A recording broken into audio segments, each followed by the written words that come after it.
Construction moderne fait peau neuve. Cette revue trimestrielle dédiée à l'architecture et aux ouvrages de génie civil a bâti sa réputation grâce à des reportages fouillés et documentés sur l'art de bien construire. Aujourd'hui, elle refait sa maquette avec encore plus de photos et tout autant de textes pour une meilleure découverte de l'architecture et des ouvrages de génie civil en France et à l'international.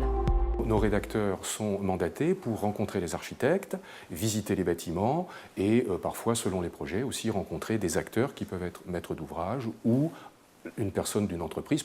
L'objectif étant bien sûr de créer du lien avec les concepteurs et ça permet aussi de convaincre des gens par rapport à l'utilisation de ce matériau. Ce que j'ai découvert dans cette revue, c'est que c'était une revue qui parlait de l'édifice, mais qui parlait aussi du projet de l'édifice. Et le matériau, c'est pas grand-chose finalement. Ce n'est pas uniquement le béton qui est important, c'est ce que le béton permet, à savoir la lumière, l'espace, l'horizon. Et sans ça, il n'y a pas de projet.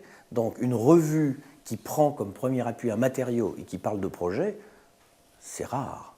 Il y a des exemples concrets à la fois de la matérialité des ouvrages, des espaces que cette matérialité engendre, de ce que ça produit comme innovation en matière à la fois d'architecture au sens de la création, mais aussi au sens de l'usage. Et il me semble que du coup, c'est ça qui fait que ça peut ouvrir des pistes pour trouver et inventer d'autres mises en œuvre, d'autres espaces architecturaux et d'autres créations.